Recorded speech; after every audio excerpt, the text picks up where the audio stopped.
Well, technically, it is literally nose, but this nose belongs to the perfumer.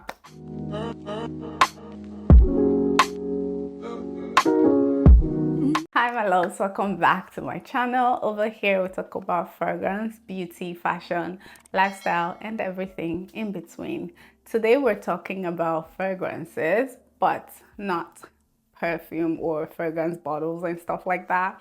Today we're talking about fragrance lingos and what they mean, because I know that when you see all these fragrance enthusiasts, fragrance influencers, and content creators throw these words around, you're just like, what do you mean? Don't worry, I got you. So I wanted to share a beginner-friendly fragrance industry lingos and what they mean, so that the next time you hear it, you at least know what they're talking about. So we have eau de cologne. This is like the lowest concentration. It's where it starts. This is about 2 to 5% perfume oil. That's the oil concentration in the fragrance bottle. This offers a very light wear for your perfume. It literally lasts only a few hours, and that's it. It just evaporates. Next, we have eau de toilette. Now, eau de toilette usually has about 5 to 15%, anywhere between 5 to 15% of the oil concentration in the fragrance, and it will usually give you about 4 to 6 hours. It's also a light wear, but it's a bit stronger than the eau de cologne. Next, we have eau de parfum. This is where it starts to get real. This is about 15 to 20% oil concentration in your fragrance bottle, which offers you like a stronger wear for your perfume. It would last anywhere between 6 to 8 hours or a little more. But again, these things are step. So you get what I mean. Then we have the current top, which is extrait de parfum. An extrait de parfum usually has anywhere between 20 to 40% of perfume oils in a fragrance bottle, and this offers a really strong, long-lasting perfume, which you can wear for 8 plus to 12 plus hours, and literally you will smell it the next day. That's what an extrait de parfum is. Then we have skin scent. So you always hear people say skin, this is a skin scent. It's a skin scent. Skin scents are literally perfumes that when you wear them, it's only people who are really close to you. Like, it's subtle. It's the projection is not there. It's just, it does not project as a regular strong intense perfume would. It's literally what it means, skin. So someone has to come very close to you to be able to smell that perfume off you. It wears on your skin. It's literally your skin, but a little bit better, if you know what I mean. Then we have gourmand. Of course, this is another word that you must have heard a lot thrown around. It's a gourmand perfume. It's a gourmand scent. It's a gourmand. Yeah, you get the gist already. Basically, gourmand perfumes are literally perfumes that feature edible notes. So any perfume that you see has a high amount of like caramel, vanilla, chocolates, all that jazz. Literally notes that you can eat up, edible. That's literally what a gourmand perfume is. Now we have accord. Accord is basically the blend of the different fragrance notes in harmony to make it a unique scent. So when you hear somebody say, oh, the perfume is a woody, warm, spicy, fresh, citrusy, they're describing the accord of that perfume, not necessarily the notes. It's like music, you know, when you put different notes and you make an harmonious song that when you hear it, you're like, oh, this song is good. It's the same thing. When those notes in perfume come together in harmony and blends properly, you get the accords. Still talking about notes, since we're already here, let's talk about the different categories of notes.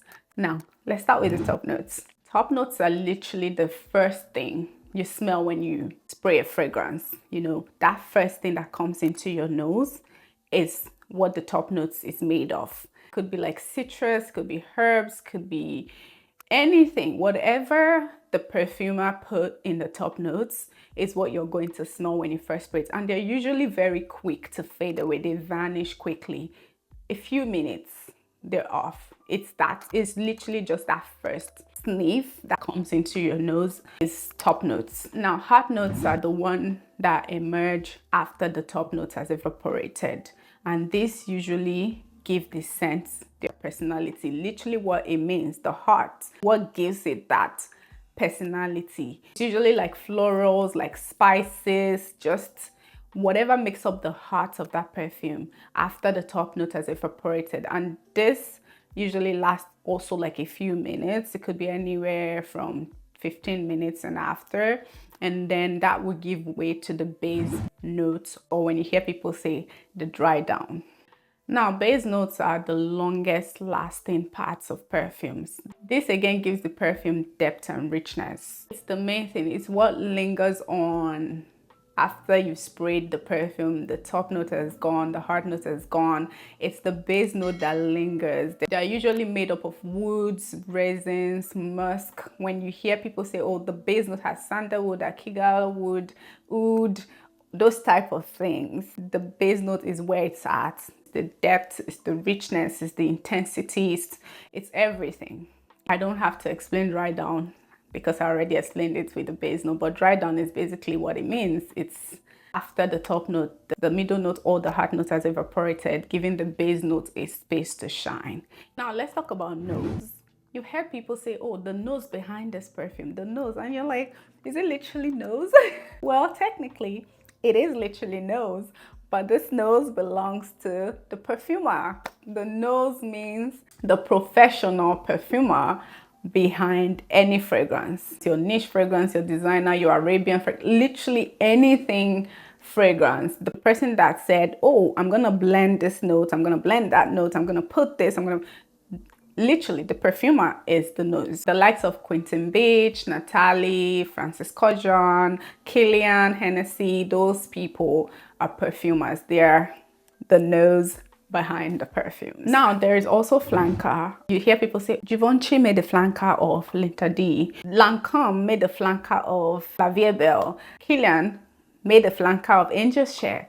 It's literally another variation of a particular perfume that this house already had. For example, like I said, Lancome, La Vie Belle, or Kilian Angel's Share. They just did the Angel's Share Paradis.